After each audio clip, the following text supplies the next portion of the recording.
आप सभी प्यारे क्लास 10th स्टूडेंट को बहुत बहुत स्वागत करता हूं हमारे न्यू वीडियो में। मैं आपका मेंटर अविनाश कुमार। तो देखिए प्यारे दोस्तों, जैसा कि आप लोग कमेंट कर रहे थे कि सर आप क्लास 10th का इम्पोर्टेंट क्वेश्चन प्लीज़ प्रोवाइड कीजिए, तो वो चीज़ को ध्यान में रखते हुए आज मैं आपको क्लास 10 साइंस का, to be more specific physics का आपको इम्पोर्टेंट क्वेश्चन और आपका इम्पोर्टेंट न्यूमेरिकल्स क्वेश्चन प्रोवाइड करने जा रहा हूं। इफेक्ट्स ऑफ जो करंट आपका चैप्टर है, मोस्टली क्वेश्चन वहीं से मैंने पिकअप किया है और इसमें से कुछ कुछ क्वेश्चन आपके सीबीएसई के प्रीवियस ईयर में पूछे जा चुके हैं और काफ़ी ज़्यादा इंपॉर्टेंट क्वेश्चन को मैंने पिकअप किया है जो सीबीएसई अक्सर ये सब क्वेश्चन आपके बोर्ड में पूछती है। तो चलिए दोस्तों, सीधा हम लोग चलते हैं क्वेश्चन नंबर 1 की तरफ। तो देखिए यहाँ पर क्या बोला गया है, ये हमारा पहला क्वेश्चन है। 1 लिख दूं क्या? देखिए ये 1 है। इसमें क्या बोला गया है कि विच ऑफ द फ्लोइंग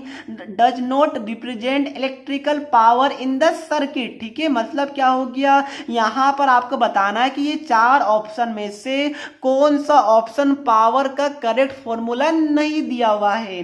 तो क्या आपको पता है? देखिए मैं आपको बता दूं, power is equal to V into I होता है। वी मतलब क्या हो गया, पोटेंशियल, ये आपको पता होगा। आई क्या होता है, करंट होता है। तो क्या ये वाला फॉर्मूला आपको पता था? अगर नहीं पता है तो मैं आपको डेरिवेशन बता देता हूं, बाकी डेरिवेशन आपको याद नहीं रखना, आपको ये वाला फॉर्मूला याद रखना पड़ेगा। ठीक है, तो पावर क्या होता है, work done by time taken होता है, ये आपको पता होना चाहिए। और ये भी आपको पता होना चाहिए कि जो आपका पोटेंशियल होता है वो W/Q होता है। W क्या है, वर्क, Q क्या है, चार्ज है। ठीक है, आपको ये भी पता होना चाहिए कि जो करंट होता है वो हमारा Q/T होता है, मतलब कि चार्ज बाय टाइम होता है। तो यहाँ से W क्या आ जाएगा बताइए, यहाँ से W V इंटू क्यू आ गया, यहाँ से Q क्या आ गया, I इंटू टी आ गया। सॉरी, यहाँ से हमें क्या चाहिए, T चाहिए ना, तो यहाँ से क्या आ गया, T हमारा Q/I आ गया। अब क्या कीजिए, W is equal to V into Q यहाँ पर पुट कीजिए, T is equal to Q/I यहाँ पर पुट कीजिए। ये Q हमारा कैंसिल हो गया, I ऊपर जाएगा, तो पावर क्या हो गया, V इंटू आई हो गया। तो देखिए दोस्तों, ये चीज इतना आप लोग याद रखें, इससे बढ़िया डायरेक्ट क्या आप लोग P is equal to V into I याद नहीं रख सकते हैं, बिल्कुल रखना चाहिए। तो यहाँ पर देखिए, यहाँ पर क्या बोला गया, does not represent electrical power, कहीं भी आई दिख रहा है, बिल्कुल दिख रहा है। तो ये वाला हमारा सही है, बट ये वाले जो क्वेश्चन है इसके हिसाब से ये वाला ऑप्शन हमारा गलत हो जाएगा, क्योंकि ये वाला हमारा करेक्ट फॉर्मूला होता है, बट यहाँ पर इनकरेक्ट पूछा गया है। अब देखिए आपको ये भी पता होगा V is equal to I R होता है, क्या सभी को पता है? बिल्कुल पता है।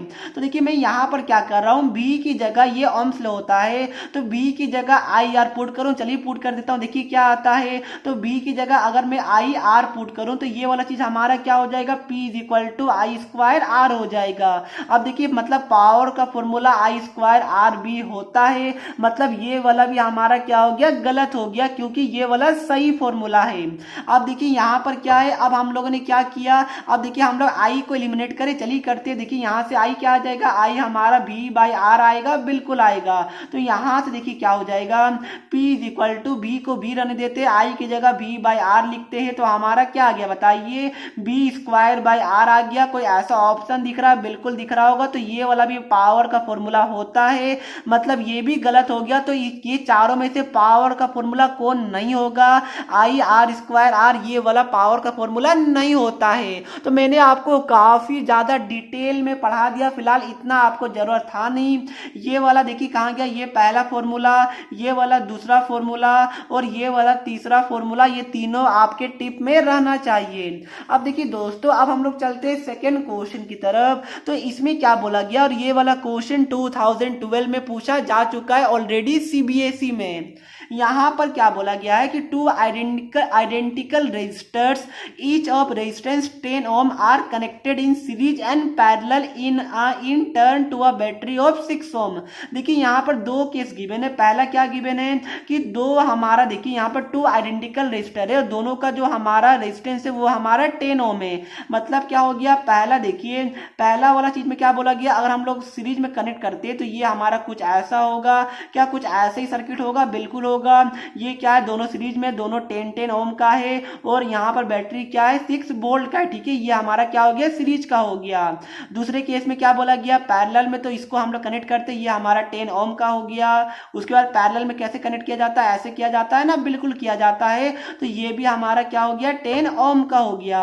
और ये वाला हमारा क्या हो जाएगा, बैटरी हो जाएगा, जो कि हमारा 6 वोल्ट का है। अब देखिए दोस्तों, यहाँ पर क्या बोला गया है कि calculate the ratio of power consume by the combination of resistor in 2 cases. मतलब क्या हो गया, पहले पावर ये आपका सीरीज वाला केस में, देन पावर ये वाला हमारा पैरेलल का केस में निकालना है। देन आपको क्या करना है, दोनों का रेशियो निकालना है। तो कैसे निकालेगा बताइए, मैंने ऊपर में पावर का 3 फॉर्मूला बताया था, यहाँ पर हमें आर भी गिवन है, बी भी गिवन है। तो हम लोग कौन सा फॉर्मूला यूज करते हैं, बी स्क्वायर बाय आर वाला यूज करेंगे, क्योंकि यहाँ पर बी भी गिवन है और आर भी गिवन है।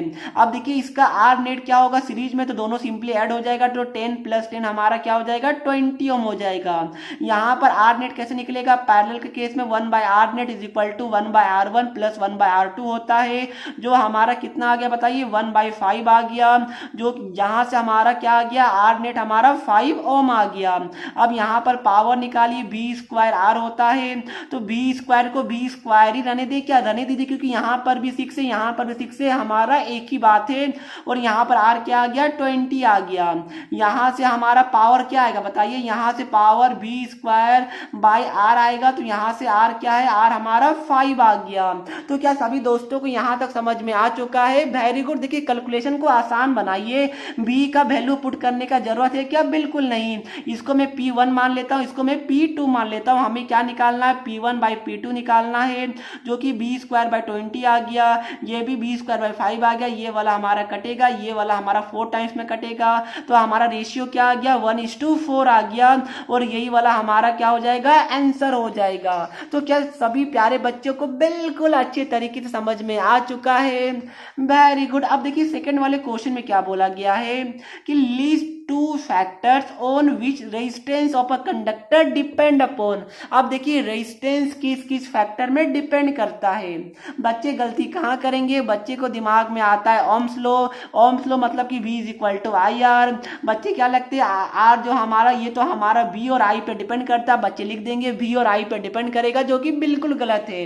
आपको पता होगा रेजिस्टेंस ना V पे डिपेंड करता है ना R पे डिपेंड करता है। ये तो इस वाले जो क्वेश्चन है इसके लिए R क्या होता है, ये तो हमारा कांस्टेंट होता है।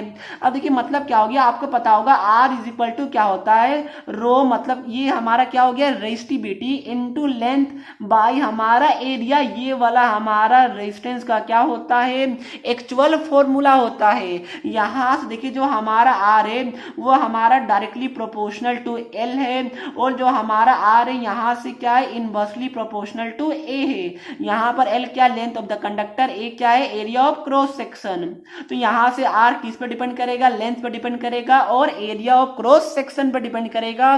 तो इसका आंसर क्या आ जाएगा, लेंथ पे डायरेक्टली डिपेंड करता है रेजिस्टेंस, और हमारा रेजिस्टेंस जो एरिया ऑफ क्रॉस सेक्शन है इसके इनवर्सली डिपेंड करता है। ध्यान रखिएगा, करंट और वोल्टेज लिख के आइएगा या फिर पोटेंशियल, तो भाई मार पड़ेगा, मतलब कि आपका गलती हो जाएगा। ये बात को ध्यान में रखिएगा। देखिए आपको मारेंगे कैसे, आप लोग इतने स्ट्रांग है। देखिए आप लोग प्लीज ध्यान रखिएगा, छोटी छोटी गलती कीजिएगा तो बताइए हमें अच्छा लगेगा, बिल्कुल अच्छा नहीं लगेगा। तो प्लीज ये बात को आप लोग ध्यान में रखिएगा। अब देखिए नेक्स्ट क्या बोला गया है कि write a difference between an ammeter and a volt meter. अब देखिए ये तो आपको पता होगा, एमीटर क्या होता है, करंट को मेजर करता है, तो लिखिए करंट को मेजर करता है। वोल्ट मीटर क्या होता है, पोटेंशियल या फिर वोल्टेज को मेजर करता है। उसके बाद और डिफरेंस क्या हो सकता है कि एमीटर को सीरीज में लगाया जाता है, जो हमारा वोल्ट मीटर होता है वो हमारा कहाँ लगाया जाता है, वोल्ट मीटर हमारा पैरेलल में लगाया जाता है। तो मैंने आपको 2 डिफरेंस बता दिया, एमीटर सीरीज को मेजर करेगा, वोल्ट मीटर पोटेंशियल को या फिर वोल्टेज को।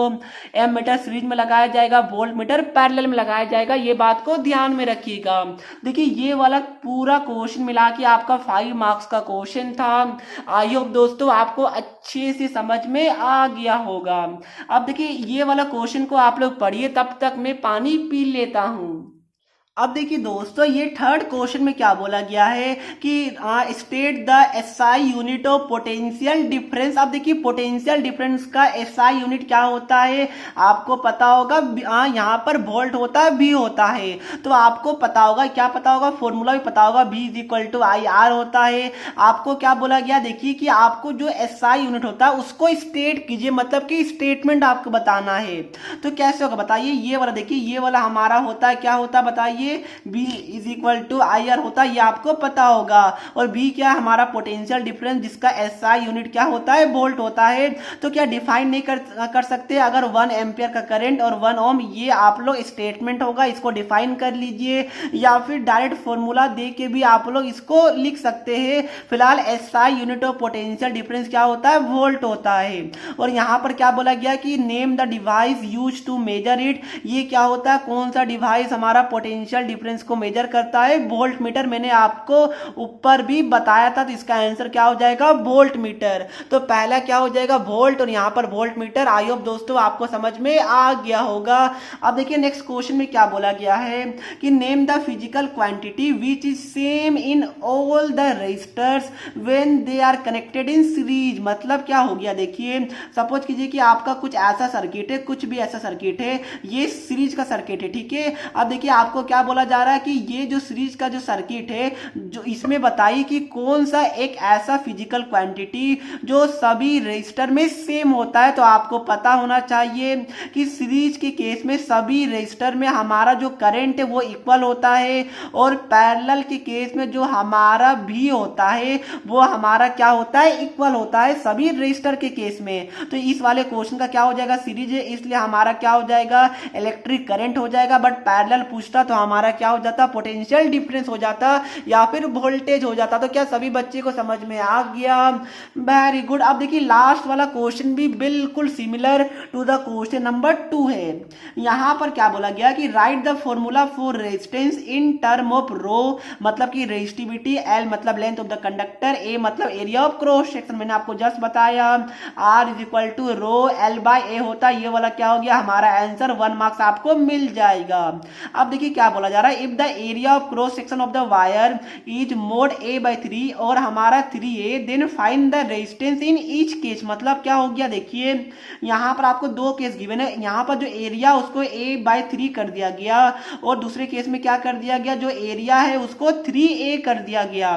तो आपको क्या बोला गया, न्यू रेजिस्टेंस पूछा गया। मतलब क्या हो गया, R डैश लगाइए, रो L/A होता है, बट A की जगह क्या आ जाएगा, A/3 आ जाएगा। तो A और 3 ऊपर चला जाएगा हमारा, और यहाँ पर क्या हो जाएगा, R डबल डैश से अगर मैं डिनोट करूं तो क्या हो जाएगा, रो L/A, बट इस बार A की जगह क्या आ जाएगा, हमारा 3A आ जाएगा। अब देखिए यहाँ पर ये तो हमारा R डैश हो गया। अब देखिए रो L/A क्या होता है, R होता है, और ये 3 है तो ये हमारा 3R हो गया, और ये रो R डबल डैश क्या हो गया बताइए, रो L/A हमारा क्या होता है, R होता है, तो ये वाला हमारा R/3 आ गया।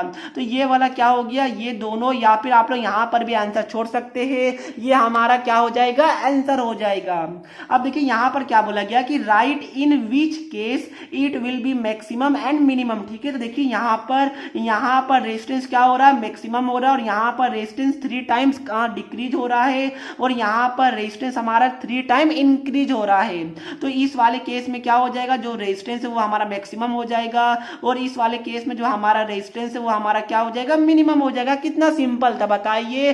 तो क्या सभी दोस्तों को ये पांचों क्वेश्चन बिल्कुल अच्छे तरीके से समझ में आ चुका है, वेरी गुड। तो चलिए दोस्तों ये वीडियो को हम लोग यहीं पर समाप्त करते हैं। अगर वीडियो अच्छी लगी तो वीडियो को लाइक कर दीजिएगा, अपने दोस्तों को भी शेयर कीजिए, और हाँ, मोर वीडियो के लिए चैनल को सब्सक्राइब जरूर से जरूर कर लीजिएगा। तो मिलते हैं नेक्स्ट वीडियो में, तब तक के लिए पढ़ते रहिए। जय हिंद, जय भारत।